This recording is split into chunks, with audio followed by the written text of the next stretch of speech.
You're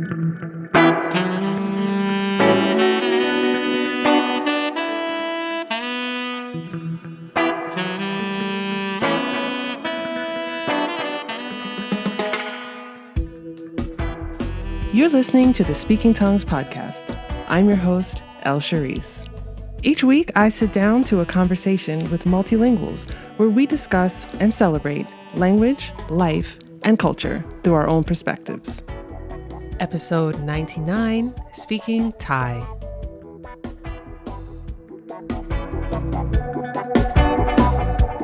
Hello, language lovers. Thank you for joining me for this episode of Speaking Tongues, the podcast in conversation with multilinguals. This week, we are one conversation away from 100 episodes, and in episode 99, we are talking about the Thai language and culture with Grace. Grace is a Thai teacher, polyglot, traveler, and YouTuber based in Bangkok. In this episode, we talk about Thai grammar, including the alphabet and its 72 letters. We get a lot of practice with the tonality of the Thai language and understand how and when to use polite particles. We talk about similarities that Thai has to Chinese and the 5 distinct tones that are found in Thai. Grace tells us about dialects and changing accents throughout the country, some big do's and don'ts that people visiting should consider. She tells us how she learned Thai boxing in Brazil, and she shares her words of warning when it comes to eating Thai cuisine. Big thank you to Grace for this conversation and for sharing bits of Thai language and culture with all of us. If you enjoy episodes of Speaking Tongues, don't forget to subscribe, rate, and review the Speaking Tongues podcast on Apple Podcasts, and like and subscribe on YouTube so that other language lovers like ourselves can find the show. And if you've been a longtime listener of the show or even a recent listener, you can now support the show on buymeacoffee.com. Links to all platforms are in the show notes. Okay, let's chat. Welcome back to another episode of Speaking Tongues. I am here today with Grace. How are you today, Grace? Happy, very, very good.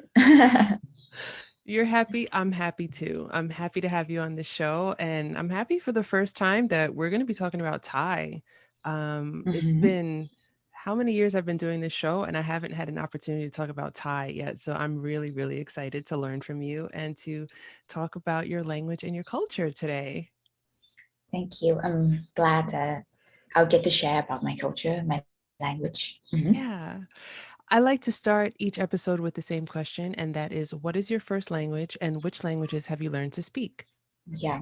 So my first language, which is my mother tongue, which is the one I talk to my parents, is Thai. And then after that, I learned English later. So like about what, 8 years old, 9 years old. And then after that, it's Korean, Chinese, Indonesian, Japanese, Turkish, French, Spanish, and the most recent one, which was like 2 years ago. I was in Brazil. It was Portuguese. Oh my gosh, so many. Like how did you do it? I try very, very hard. Well, let me ask more pointedly. With Korean, with Japanese, Indonesian, were those languages, did you see them as useful to you as you're, living in Thailand? Did you have a use for learning those languages, or was it something that you were interested in, or was it something that were they languages that you had to learn in school, for example? No, actually, it wasn't language I have to learn at school. Like, for example, Indonesian, I happened to find a good book with audios. I think language books is very important to come with audios. So I happened to find that on the internet when I was doing research. And I don't know why I was doing research for. I think just to learn language in general. If I found like Tibetan with good materials, I would have started Tibetan. So at the beginning, I didn't really think about how useful the language is going to be. I had no like prejudice against any languages. So I just started because I was curious. And I know that one day I want to travel the world, and maybe I'll get to use it within the local people. Yeah. Have you been able to use them since? And what ways have you been able to use those languages? Yeah. Indonesian, I've been to Indonesian like 3-4 times. So I get to use them, but not as much as I want to, because there are not many Indonesians in other countries Mm. or who are willing to talk to me because maybe they hang out with that group or it's like hard to find them everywhere. So not as much as I wanted to. Yeah, that's kind of the reason that I changed my strategy to learning the most commonly learned or used language like French or Spanish to be able to use more because for language if you don't use them you forget. So for language that are smaller population, if you don't get to use them, you will forget it. So that's why I kind of changed my strategy actually. Mm. Mm-hmm. Hmm. With the East Asian languages that you speak and the Mm. Romance languages that you're familiar with your native tongue of Thai, that was a really difficult sentence to say. With your with your native language of Thai, did you find any similarities or was there any type of ease that you had with East Asian languages Mm. when you were learning them? Were there any similarities that you noticed or any Mm. grammatical constructions that maybe made it an Mm. easier, challenge for you? Yeah, only for Chinese because Okay. I think Thai and Chinese has similar grammar, as in no grammar, as in just placing the word correctly, the word order I meant. Hmm. And also there's the tones and the pronunciation for Chinese is pretty easy for Thai people Okay. because like the alphabet and the pronunciation for Thai alphabet is the many sounds. So it helps you to be able to pronounce Chinese very well, but not even a bit for Korean Mm. or Japanese. So I think Thai people find it very difficult to learn Chinese. Oh, sorry, to learn Japanese and Korean because the word formation is very different. Or this conjugation of the verbs at the back of the sentence is very difficult. Mm-hmm. Interesting. Mm-hmm. So, since we're here, tell me about Thai. Tell me about some hallmarks of the language. Is it tonal? Is it agglutinative? Is it gendered?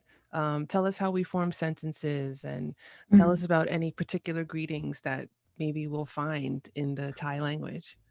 Mm. So Thai is a tonal language, just like Chinese, you know. Hmm. So like for example, if you want to do this, you can let's try to do this. For Okay. example, the word ma is how would you pronounce the word ma? M-A, Yeah, ma. very good. That one is to come. Okay. Okay. Ma is dog. Ma. Very good. Yes. Uh-huh. And horse. Ma, Oh, wait, say that again. ma. Ma. Very good. Now try dog and horse. Ma is dog. Hmm. Ma is horse. They sound so similar. Yeah. Ma, ma, Uh-huh. ma.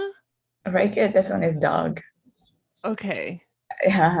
So that is something special about Thai language, Okay. which is like the same thing with Chinese, but yeah, it's like a point that foreigners sometimes have problems, but it's not a big problem because through context, even though you pronounce it incorrectly, people Mhm. will understand. Okay. We don't have gender like in Spanish, but we do Mhm. have the endings, which is the polite particle, which you put in order to express politeness and also show that it shows that you're women or men. Like if a woman speak a sentence, the polite particle is ka at the back. Men, it's krap at the back. Uh-huh. So like the sawadi is hello. Yeah. Sawadi ka for women. Hello. Ka. Sawadi krap. Hello for men. Politely. Okay. Okay. Mhm. And another thing really cool about Thailand is we greet people with Mhm. why. Why is the when you combine your hands and then you do a little like slight bow. Mhm. Like you see in like the Indian. I'm not so familiar with India, but I see people do this, so I think it's like the same thing. But we Yeah. have like different thing for different. people.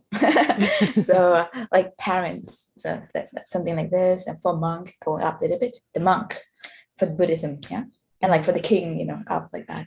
So So for this is people something. listening, we're putting the palms of our hands together like a prayer Mhm. sound, Yeah. like a prayer Sure. symbol. So Mhm. for you said for every day, it's like here, like Mhm. right at your chest, and then for Yeah. parents, Mhm. it's higher, like to your where your Yeah. mouth is, Actually, yeah. Uh-huh. and then Uh-huh. for like you said For for monks, it's like, monks, it's like mhm. it's Yeah. higher up. Okay, Yeah. that's Yeah. interesting. Yeah. We don't use it with friends though. It's like with people that we respect, that we want to Hmm. show respect. Okay. Mhm.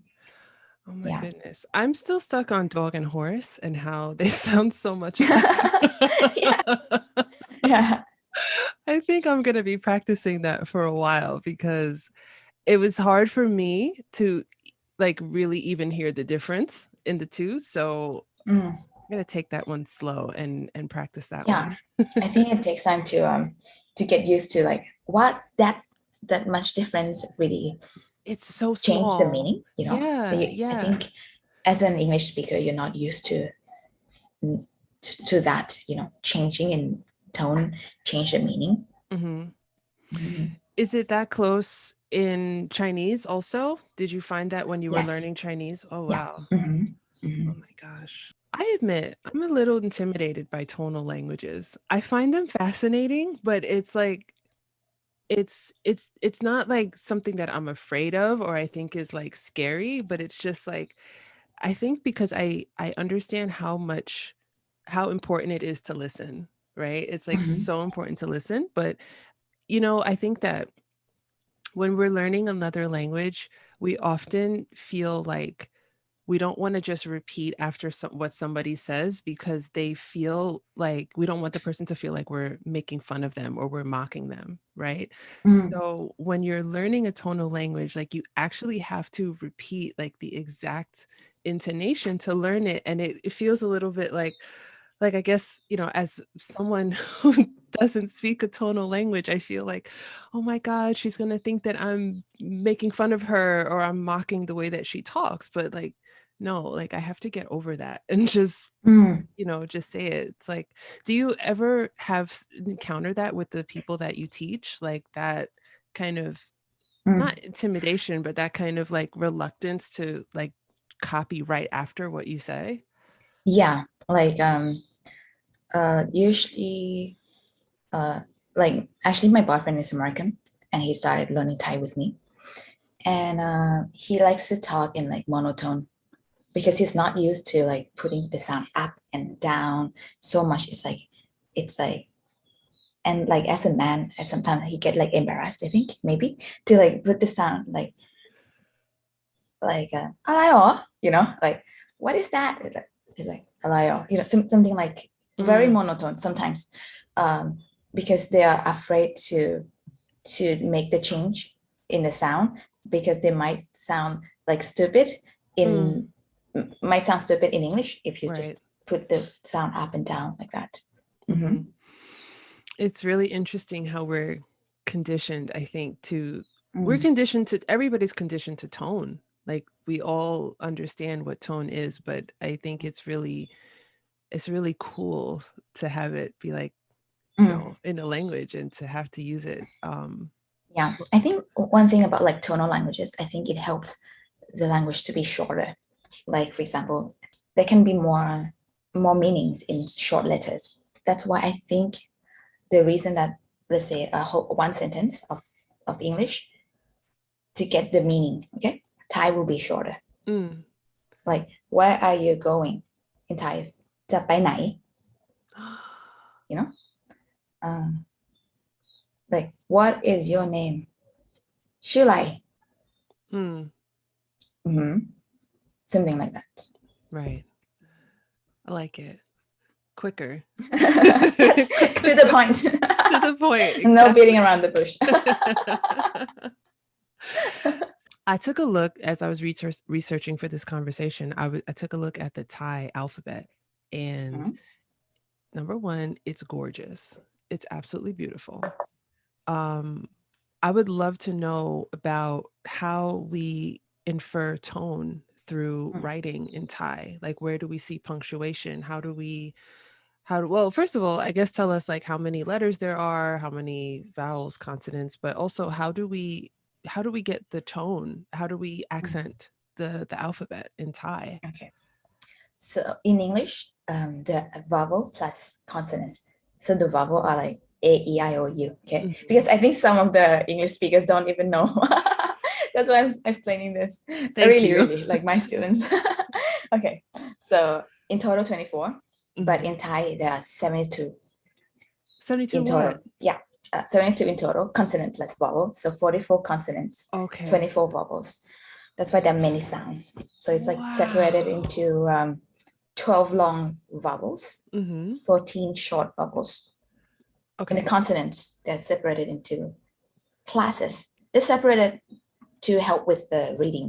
Mhm. Actually, there are 4 tone marks, but you cannot say that the tone marks uh, will tell you which tone it is because the consonant classes 3 consonants. So we say high class, middle class, low class.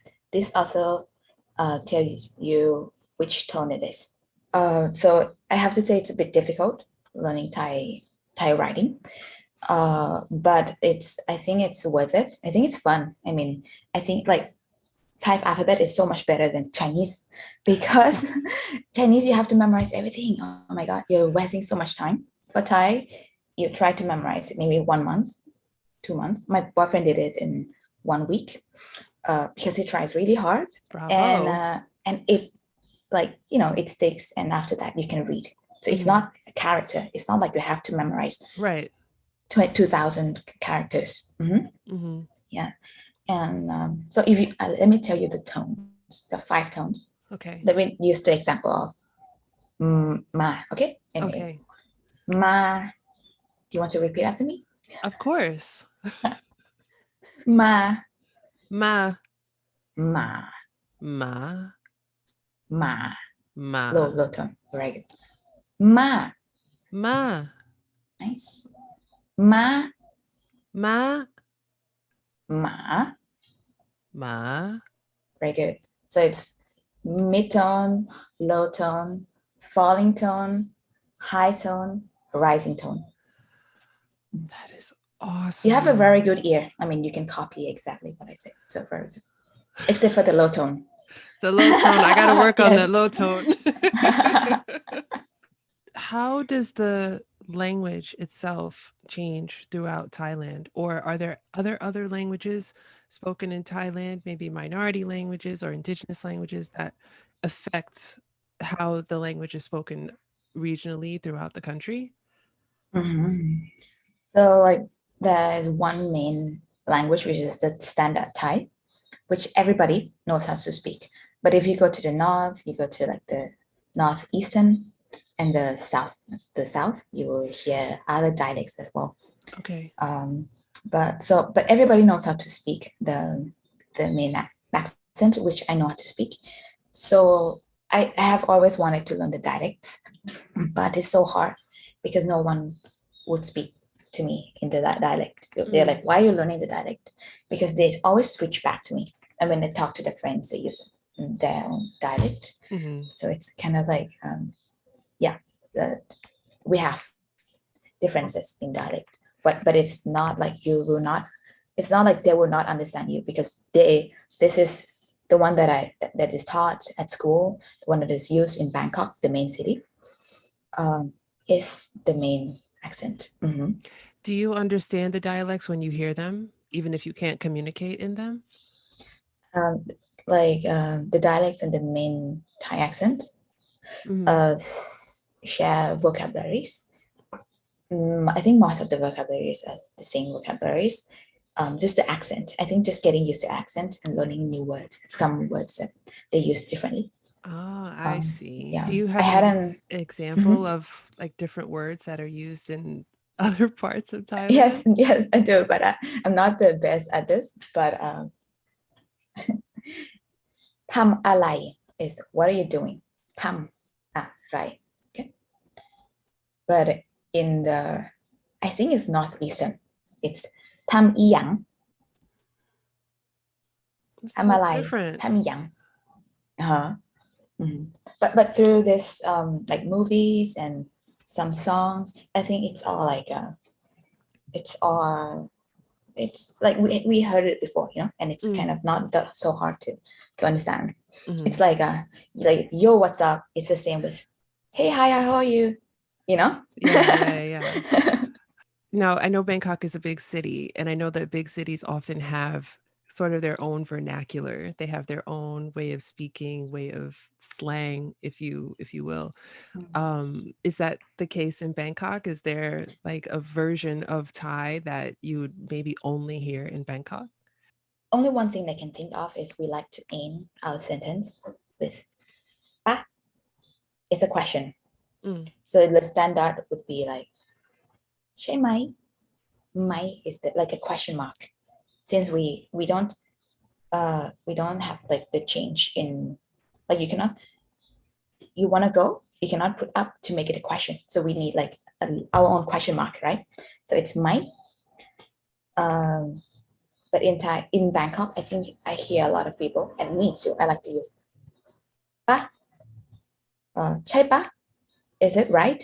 Is it? ไปปะ? Do you want to go? Mm-hmm. And you But would use that instead of my. instead of my, Okay. yeah. So like a ending question, which is used is "pa." Oh. If what are some things, I guess, that you would want people to know about the Thai language that that they don't maybe there's something they don't know, or something that they have the wrong idea about that you think that they should know? Yeah, I think a lot of people have a wrong idea about learning to read, although it's difficult, and it is more difficult than other languages, but it's not impossible. It's like a lot of people does it in 1 week.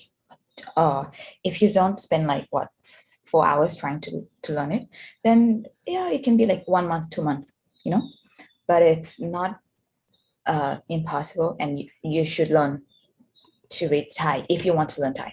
Yeah. It's very important to learn to read, if you want to get good at it, and if you don't want to waste a lot of time, because learning through ears will waste a lot of time. Yeah. Mhm. Do you have students? You have private students that you teach? Mhm. What Yeah. are what are some of the reasons that your students have for wanting to learn the Thai language, and Mhm. what are some of the things that attract them to the language? Mhm. Yeah. So I many different reasons. Maybe they have what wife or husband in Thailand. Maybe they're the descendant of Thai that lives abroad. And also another one is just interested in Thai language and wants to live in Thailand. I have two students that have not even been to Thailand, but they're really curious about Thai language and they're learning. Oh, cool. So yeah, I'm not even been to Thailand, and I can already speak at like an intermediate level. Actually, the same thing with my boyfriend. He spoke pretty well before he came to Thailand for the second time. I mean, yeah. So that is the main. It's like various, Yeah. so many reasons, but not only from necessity, from curiosity as well. So I really encourage people to learn Thai language, Right. even from curiosity. Yeah. And there's a lot, I imagine in Bangkok, there's a lot of foreign nationals who come there for work, or people retire in Thailand, and people go for vacation and things like that. So there's probably an endless number of reasons why. Yeah, exactly. Yeah. We talked about Thailand, and you told me that there are some big do's and don'ts when it comes to visiting Thailand. What are those things? What should we be doing, and what should we not be doing in Thailand? The first thing that you should be doing is you have to eat a lot. We have a lot of cool food, and I never really appreciated Thai food until I go live abroad. like for the last 2 years, I've been traveling to many countries, and I feel like wow, they have Thailand has the best food of all time. I'm not saying because I'm Thai, usually like actually usually people that are from the country usually like degrade what you have, like we have nothing. But actually now I kind of look at Thai food and like wow, so happy to have a lot of food here, and food are really cheap as well. Mm-hmm.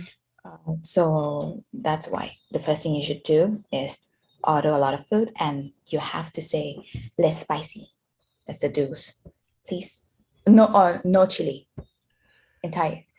ไม่เผ็ดค่ะไม่เผ็ด no spice, not spicy. Why not spicy? Because we can't handle Because it.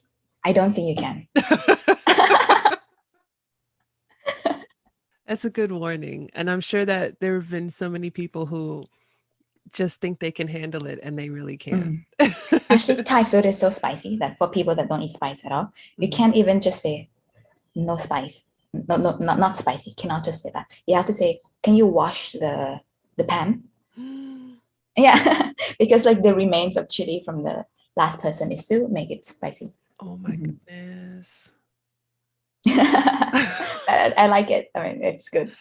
Um, what what's a spicy dish? Like what's a typical spicy dish? Um, like the normal like a la carte, like the food that you see on in the restaurant, and also like on the like like a little car shop, like food shop, like where you push like stroller. I forgot how to say. Yeah. Like yeah. Mhm.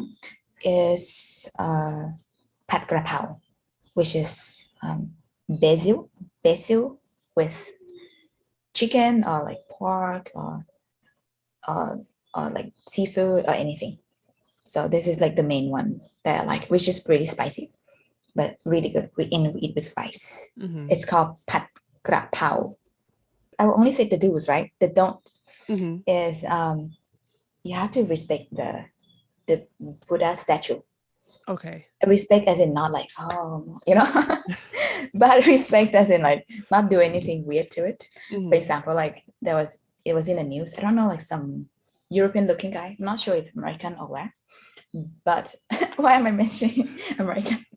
Okay, but like they travel like and take picture of the butts, with like the background scene of the country. Mm-hmm. And one time they took the picture of the butt, uh, and that was like a temple and a Buddha at the background, Oh and they no. got banned from Thailand.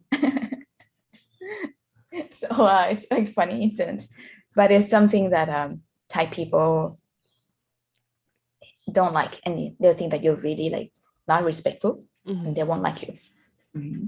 Thailand, you said Thailand is known as the land of smiles. Why how many how many smiles are we getting? Are we getting smiles from everyone there? Yeah, Oh, yeah, seriously, I think. I I love think a that. lot of people, like when you look into the face, they already smile at you.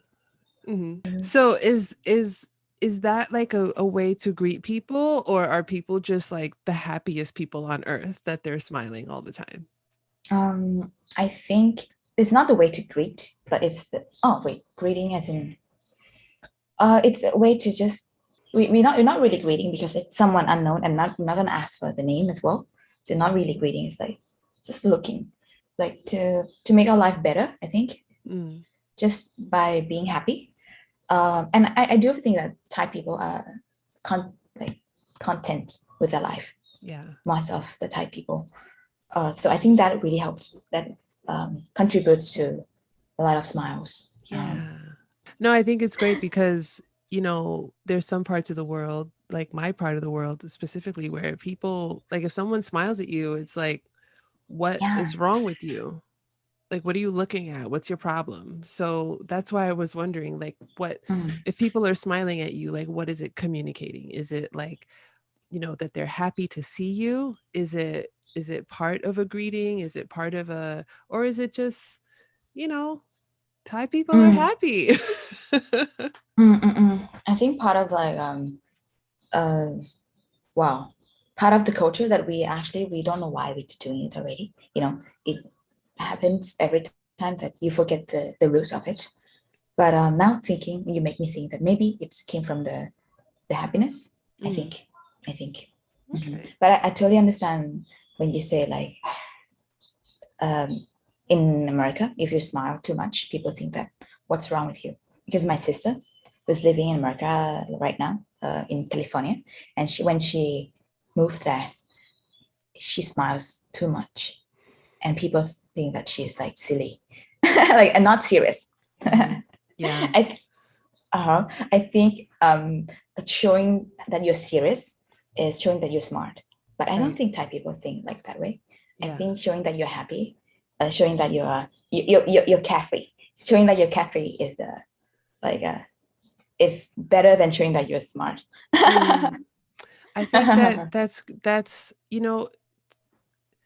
I love this cultural observation because I think that it shows like where a culture places value. And which is not to say that in Thailand people don't value intelligence, but it is to say that like what's more important, like being smart or being happy? And I think that people who are happy and people who want others to be happy probably live longer. Probably have like so much less drama in their lives, and it's it just kind of shows, I think, like what a culture does right. In my opinion, this is just my opinion. I used to like criticize Thai culture, like, oh, we are so like lazy and not it's too carefree, too like too not serious. And I used to be a like really serious person, and no one wants to hang out with me. And it's like not fun, like your life is not that long. I mean, if you live like max 100 years, so like what's the point of like being so serious and like showing that, oh, you're the smartest? So I think it's smart thing to be working hard, but not showing that you're too serious. You're not serious, and showing that the Thai way, but working the Korean way, like Korean are really yeah, because I hang out with a lot of Koreans and they're like, I have to do it, and then they like really try really hard, but working with the Korean style, but showing the Thai way. I think it's a good combination. Oh, I love that. I love that. But let's talk about the culture a little bit. What are some things that make Thailand stand out in the region? Things like art or dance or any music or anything like that. I think two things that I can think of and that most people abroad know about Thailand is Thai boxing. In Thai, we call Muay Thai. Muay is boxing in Thai. And I think it's really special. When I was in Brazil for 9 months, I was learning Muay Thai from a teacher, a Brazilian teacher. And he has never seen Thai person. No, he has never had Thai student before. He had like Thai teacher who taught him. And he was so excited to like to see me.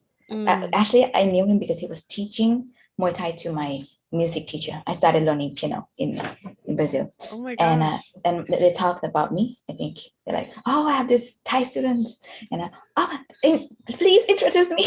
I think I'm imagining my teacher that way. So he's like, I started taking classes with him, and he was like so happy to have me as a Thai student. And I really think that Thai martial art is really like harsh, strong. It's for killing. Actually, the Thai is for real war. Yes, Why? in the past, we use it really like to kill people, because let's say all this action of all this all this kicks and all this elbows and stuff are made to kill people. So that's why it's something really dangerous if you learn it the authentic Thai way, But yeah. So I'm saying it's not like Mike Tyson, like it's not for killing you. If you really want to kill, you have to use your elbow. You have to be able to, you have to be able to do low kick. But in like real, in the Mike Tyson boxing, you can't even do low kick. You have to be able to kick the knee of the opponent so that it breaks the back. Oh my God. Something like that. I'm saying like what we're seeing is not real one. The real one is Thai boxing. How did you enjoy the experience of learning Thai boxing in Brazil? I liked it, but I kind of learned it more of like for an exercise. So we didn't learn like all this thing that has in the old Thai boxing. So I learned more like kicks and a lot of punching, increasing strength. It's more of like an exercise kind of Thai boxing. Yeah. So when people do it in Thailand, is it for sport? Do they do it for sport, or do they do it for like, do they compete? Oh. People compete too, and you see a lot of kids learning Muay Thai, a lot of kids learning like after school sport. Okay. Yeah, I think most of the kids that doesn't live in Bangkok, I feel like in Bangkok they send the kids to do something else, like maybe drawing or music, but in other places more like Muay Thai. Yeah. I think it's really cool. And you know what, in Burma you have the same thing. It's not called Thai boxing, it's called left weight, I think, but it's the same thing with Thai boxing, plus you can use your head like a goat. Oh my God. It's so cool, yo. And like people bleeding like crazy. As people are competing, has anyone ever been killed? I'm sure, yes. Oh my God, that's gruesome. That's so gruesome. Yeah, because you can have all this kick to the head, or this kick to the knee, or this everything. There are rules actually. I think like you cannot kick like the important part of men. Something like that, I want you to tell us about your YouTube channel. Tell us what kind of videos we can find on your channel, and most importantly, tell us where we can find it. So I have two channels. I have one which is called Polyglot Grace, and another one which is Thai with Grace. And you can find that just simply by typing in YouTube Polyglot Grace, and another one typing in Thai with Grace. So the Polyglot Grace channel is mainly like tips about how to learn languages efficiently. If you want to do a lot of stuff, you have to do it quickly and efficiently. So, and also since I travel a lot, I have like travel vlogs, speaking in different languages. Like I had a video about Rio de Janeiro in Brazil, like food in Ecuador, like Comuna 13 in Medellin, Colombia, and like videos about cats in Istanbul. And my other channel is Thai with Grace, where I teach Thai to my to people that want to learn Thai. Exciting. I will add links to those channels in the show notes for this episode so that people can find you right away. Thank you. I have really enjoyed talking to you and learning about Thailand from you in this conversation. Thank you so much for joining me over our massive time difference. 13 hours, I think.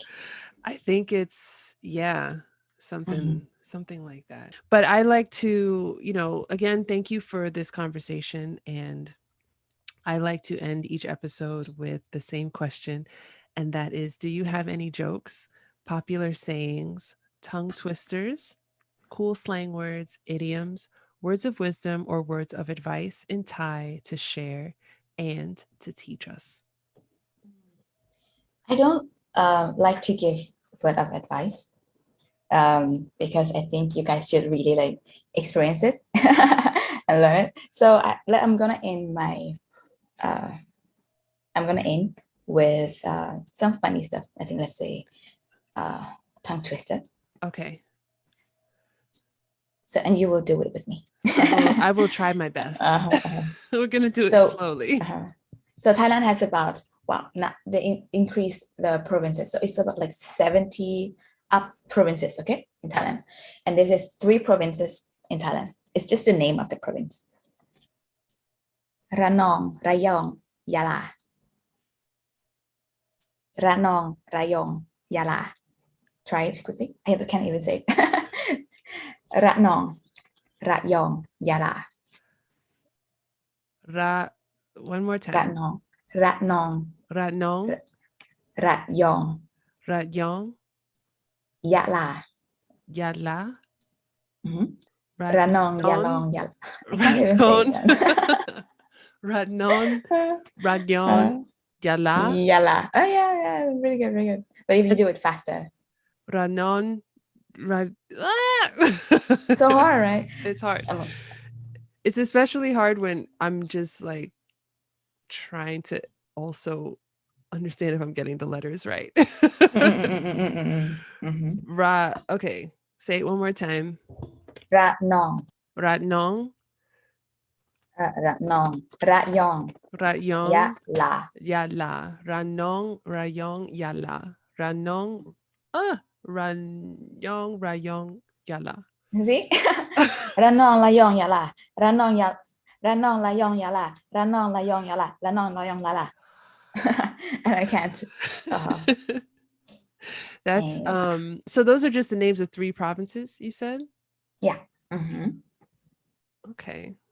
That's one for everyone at home to practice that and get ready for their Thai lessons when they're when they're practicing. Thank you for sharing that one. Thank you again for this conversation. Before I let you go, after you've been talking to someone for quite some time in Bangkok and you're getting ready to go your separate ways, what is the best way in Bangkok to say goodbye? The best way, really, is to say bye-bye. Ka. Really? It is the most common. Yes. Bye-bye, but you will put the polite particle. Bye-bye, ka. Ka. Ka. Ka. Ka. Yeah, ka. And for men, it's cup. So to you, I would say bye-bye, ka. Yeah, perfect. Perfect. Bye-bye, ka. Bye-bye, ka. Thank you again, and I'll be talking to you soon. Bye, see you. Bye.